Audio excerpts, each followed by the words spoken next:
Bueno, ahora nosotros lo que vamos a tratar de hacer, una vez que ya podemos escribir las estructuras de Lewis de las moléculas, es tratar de llegar a la geometría que tienen esas moléculas en el espacio, es decir, cómo son verdaderamente en el espacio esas moléculas.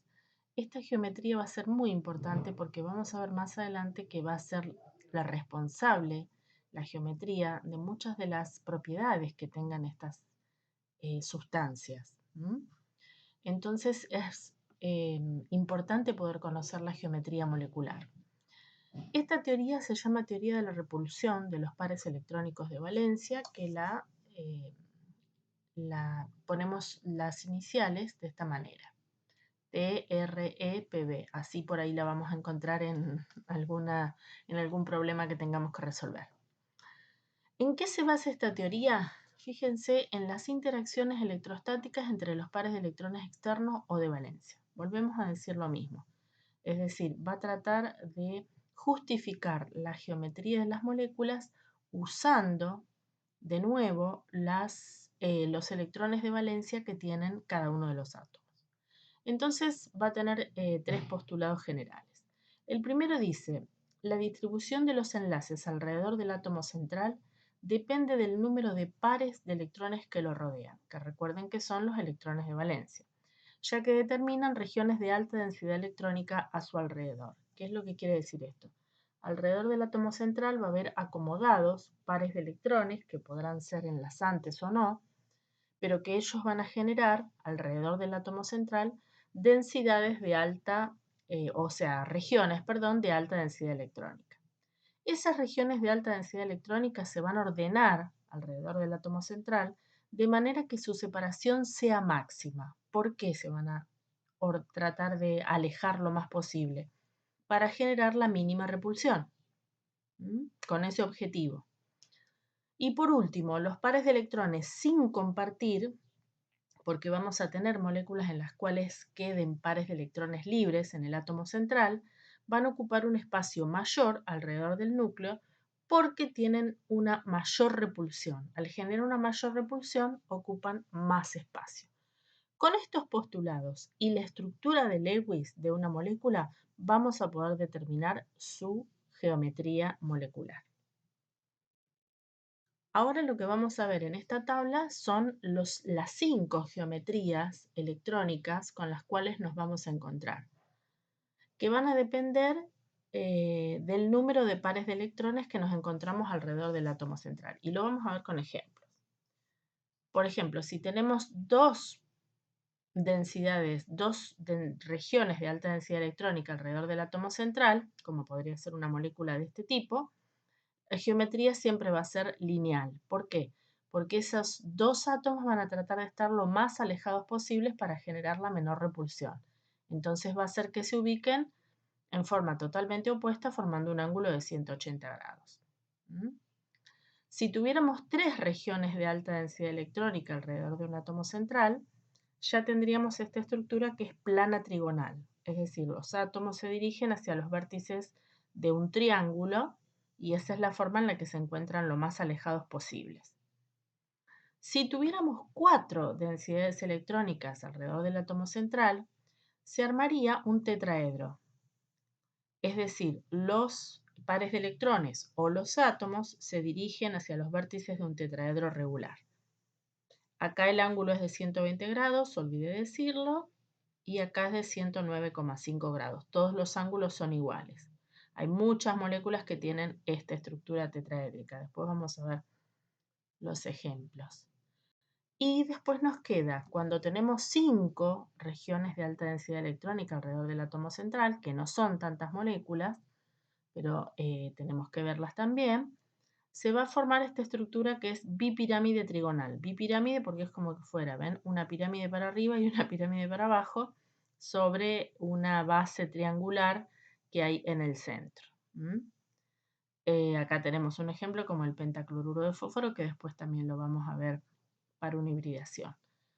Y por último, cuando tenemos 6 pares de electrones alrededor del átomo central, como es el caso del hexafluoruro de azufre, que lo vimos como un octeto expandido nosotros en el video anterior, Bueno, estos 6 átomos se ubican hacia los vértices de un octaedro regular, que es parecida a la bipirámide trigonal, pero fíjense que sobre una base central cuadrada. En vez de una base triangular, es una base cuadrada y después un átomo para arriba y un átomo para abajo.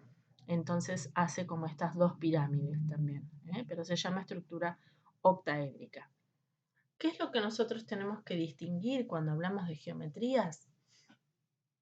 Lo que decimos cuando hablamos de geometría electrónica, lo que estamos indicando es la ubicación de los pares de electrones alrededor del átomo central, cómo se ubican. En cambio, la geometría molecular indica cómo se ubican los átomos alrededor del átomo central. Puede ocurrir que a veces la geometría electrónica no coincida con la geometría molecular. ¿Por qué? Eso pasa cuando hay pares de electrones libres. Es muy importante, otra cosa, decir acá, cuando nosotros hablamos de estas regiones de alta densidad electrónica, son pares de electrones libres, pares de electrones compartidos con un enlace simple, pares de electrones dobles o pares de electrones, enlaces simples, dobles o triples significan una región de alta densidad electrónica y un par de electrones sin compartir también es una región de alta densidad electrónica alrededor del átomo central. Cualquiera de esos casos es lo que decimos una región de alta densidad electrónica alrededor del átomo central. Entonces, nosotros miramos cómo se ubican esos enlaces o cómo se ubican esos pares de electrones y lo que vamos a estar determinando es lo que sería la geometría electrónica, la ubicación de los pares de electrones alrededor del átomo central. Ya cuando miramos los átomos, cómo están distribuidos, hablamos de geometría molecular. Y ahora lo vemos con algún ejemplo. Entonces, ¿cuál sería la secuencia para poder determinar la geometría? Primero dibujar la estructura de Lewis, porque la estructura de Lewis me va a decir quién es el átomo central y cómo se distribuyen los átomos restantes a su alrededor.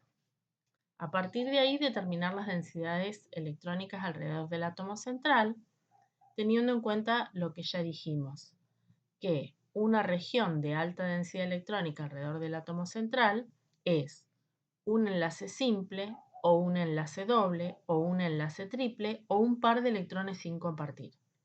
Cualquiera de esas cosas es una región de alta densidad electrónica alrededor del átomo central. A partir de allí, como según el número de regiones tenemos una geometría, que es lo que vimos recién en la tabla, vamos a determinar lo que sería la geometría electrónica. Y por último, vamos a determinar la geometría molecular teniendo en cuenta cuáles son los pares enlazantes, es decir, en qué regiones hay un átomo unido por un enlace. Veamos este primer ejemplo que es el dióxido de carbono. Cuando nosotros escribimos la estructura de Lewis del dióxido de carbono, que esto ya lo aprendimos antes, nos quedan dos enlaces dobles entre el carbono y cada uno de los oxígenos. Es decir, si uno mira este oxígeno queda con el octeto completo, con ese doble enlace. Este oxígeno queda con el octeto completo, también con este doble enlace. Y el carbono, que tenía 4 electrones de valencia, queda con el octeto completo al compartir estos dos pares de electrones con cada oxígeno. Entonces, esta es la estructura de Lewis. ¿Cuántas densidades electrónicas hay alrededor del átomo central que es el carbono? 2. Esto es una región de alta densidad electrónica y esto es una región de alta densidad electrónica. Es decir, cada uno de esos dos dobles enlaces es una región de alta densidad electrónica. Entonces dice dos densidades electrónicas. Voy a la tabla y veo que con dos regiones de alta densidad electrónica tenemos una geometría de tipo lineal. Y no hay dudas ahí porque no hay ninguna otra alternativa. La geometría electrónica en este caso y la geometría molecular son lineales y la molécula de dióxido de carbono realmente es lineal. Vamos a este otro ejemplo. En este ejemplo tenemos el tricloruro de boro. El boro es un elemento del grupo 3 de la tabla periódica y tiene solamente 3 electrones de valencia. Nosotros lo vimos como un octeto incompleto, como un ejemplo de octeto incompleto. Fíjense que acá compartiendo un par de electrones, es decir, con un enlace covalente simple, cada cloro completa bien su octeto, pero el boro queda con una deficiencia, queda con solamente 6 electrones. Pero bueno, esta molécula existe. ¿Cuántas densidades electrónicas hay alrededor del boro? 3. 1, 2, 3. Estos 3 enlaces simples, cada uno de ellos significa una región de alta densidad electrónica. Para ese número de densidades electrónicas, la geometría es plana trigonal. Es lo que me dice la tablita. 3 regiones de alta densidad electrónica, geometría plana trigonal. Los átomos se ubican hacia los vértices de un triángulo con ángulo de 120 grados.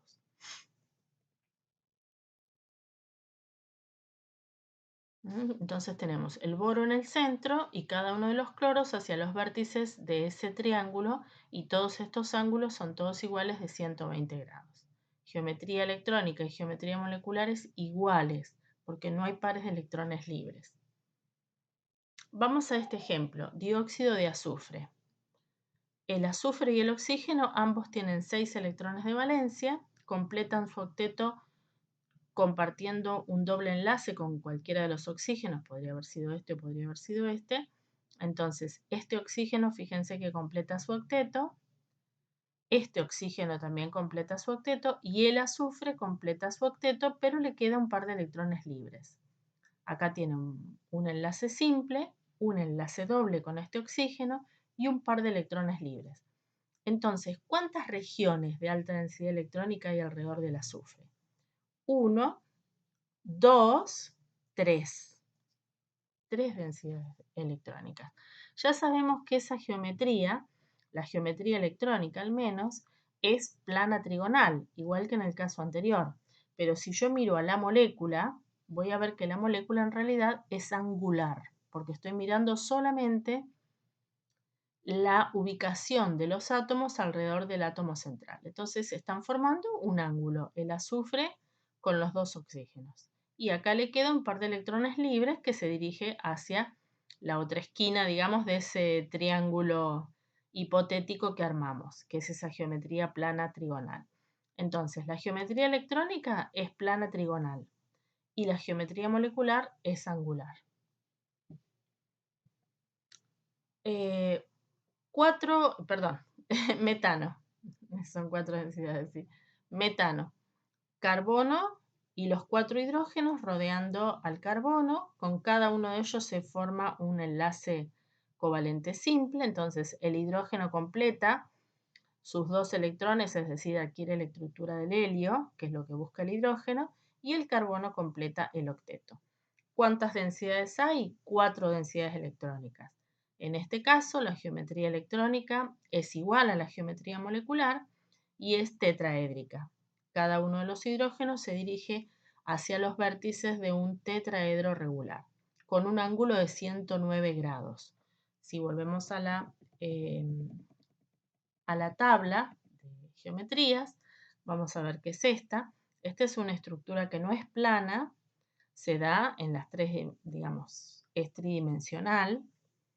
Si uno mirara, bueno, es como que uno podría pensar que este enlace se viene hacia afuera de la pantalla, este enlace se va hacia un costado, este enlace se va hacia atrás del plano y este enlace se va hacia arriba. Y el ángulo es 109,5 grados. No en todos los casos, pero sí cuando tenemos una geometría electrónica igual a la molecular. Vamos a ver con esa misma geometría otros casos justamente para ver la diferencia entre geometría electrónica y geometría molecular.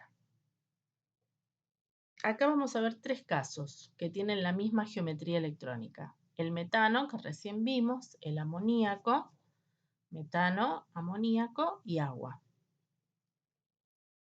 Ahí tenemos las estructuras de Lewis. El metano, fíjense el amoníaco. El amoníaco tiene 5 electrones de valencia, entonces comparte con cada uno de los hidrógenos un par de electrones y completa su octeto, pero le queda un par de electrones libres sin compartir. Y en este caso, el oxígeno del agua comparte un par de electrones con cada hidrógeno y completa su octeto, pero le quedan 2 pares de electrones sin compartir, que ahí los estoy marcando. Entonces, ¿qué pasa con sus geometrías? Fíjense que todas estas moléculas tienen 4 densidades electrónicas. 4, en el nitrógeno tengo 1, 2, 3 y el par de electrones 4. Y en el oxígeno tengo 1, 2, o sea, los dos enlaces covalentes, 3 y 4. Cada par de electrones es una densidad electrónica. Entonces, la geometría electrónica de esas moléculas es tetraédrica en todos los casos. ¿Qué pasa con las geometrías moleculares? En el caso del metano, que todos los sustituyentes son iguales y que todas las regiones tienen un átomo, que sería el átomo de hidrógeno, cada uno de los hidrógenos se dirige hacia los vértices del tetraedro regular, formando este tetraedro.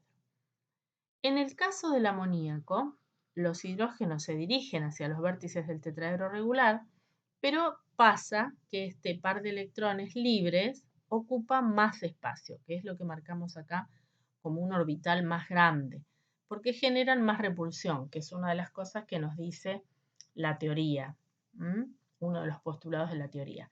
Entonces este ángulo se achica un poquito, en vez de 109 pasa a 107,3, simplemente porque este par de electrones ocupa más espacio y hace que esto se achique un poquito, como que se aprieten un poquito estos átomos. Y en el caso del agua pasa algo similar y todavía más se achica el ángulo. Fíjense, en realidad tengo el oxígeno, los dos hidrógenos y 2 pares de electrones libres que generan una mayor repulsión, entonces hacen que este ángulo se achique un poco respecto al ángulo original de la geometría tetraédrica, que es el 109. En el caso del agua, ese ángulo pasa a 104,5. Entonces, si nosotros ahora miráramos cuál es la geometría molecular de cada uno de ellos, veríamos que es diferente. En el caso del metano, la geometría molecular es tetraédrica, igual que la geometría electrónica. En el caso del amoníaco es una pirámide, y le decimos pirámide trigonal porque tendría una base triangular. ¿Ven? Está como el nitrógeno ahí en la cima de la pirámide y en la base de la pirámide están los hidrógenos. Y en el caso del agua es angular, es una molécula angular. Es el oxígeno y los dos hidrógenos. Es como que todo lo otro no lo veo. Estoy viendo solamente la molécula. Y la molécula es angular con un ángulo de 104,5 grados. Esta estructura, esta geometría del agua, por ejemplo, de cualquier sustancia, pero en el caso del agua va a ser fundamental en las propiedades que el agua tenga y en su interacción con el resto de las moléculas, con el resto de las sustancias. Por eso es muy importante conocer la geometría. Este sería un ejemplo entonces de diferencia entre geometría electrónica y geometría molecular para distintas moléculas.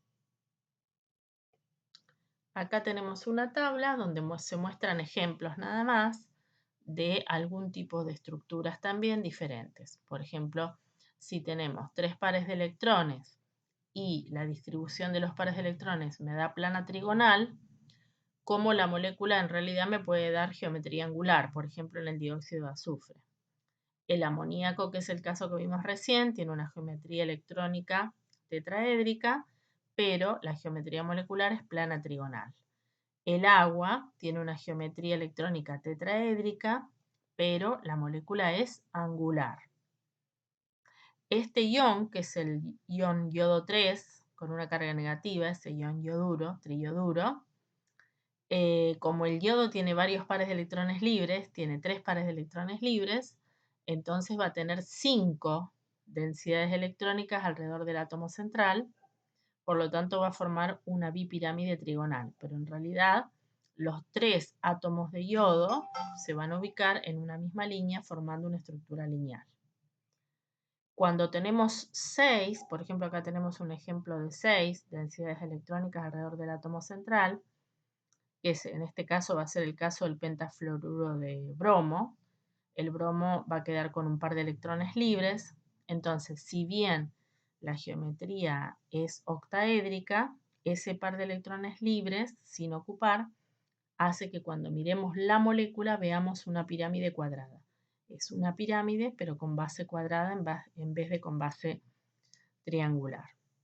Y este sería otro ejemplo también para 6 densidades electrónicas, donde la geometría es octaédrica, la geometría electrónica, pero cuando miramos los átomos, se quedan solamente en la base de esa pirámide o de esa bipirámide, formando una estructura plana cuadrada. Sería este ejemplo del tetrafluoruro de xenón, que son compuestos no tan comunes. Solamente esto es para ver otros ejemplos, esta tabla. Bien, entonces, la siguiente teoría que nosotros vamos a ver es una teoría, una de las teorías, que trata de explicar la naturaleza del enlace covalente. Es decir, nosotros ya sabemos que el enlace se forma porque los átomos tratan de compartir pares de electrones. La pregunta es ¿por qué? Bueno, la respuesta es que ya lo hemos dicho varias veces y para explicar distintos casos, es que van a llegar a un estado de menor energía y por lo tanto de mayor estabilidad. Esa es la realidad. Se han hecho experiencias con distintos modelos moleculares y con distintas moléculas. En este caso, acá en este ejemplo, se observa que cuando dos átomos están separados, esto sería la formación de la molécula de hidrógeno, por ejemplo, que es hidrógeno 2. Se observa cómo es la variación de la energía a medida que esos átomos se acercan y terminan compartiendo, digamos, parte de sus orbitales. Cuando están separados, ahí tenemos una energía potencial de 0. A medida que se juntan, fíjense que se empiezan a superponer sus orbitales S, va bajando la energía hasta que llega una distancia entre los dos átomos donde tenemos una bajada de energía muy importante, que es justamente la energía de enlace de la molécula de hidrógeno. Y ahí se logra la mayor estabilidad posible de la molécula porque justamente se logra la menor energía posible. Toda esta energía es energía que se ha liberado cuando se formó esta molécula. ¿Qué es lo que ha pasado? Ha pasado una superposición de orbitales.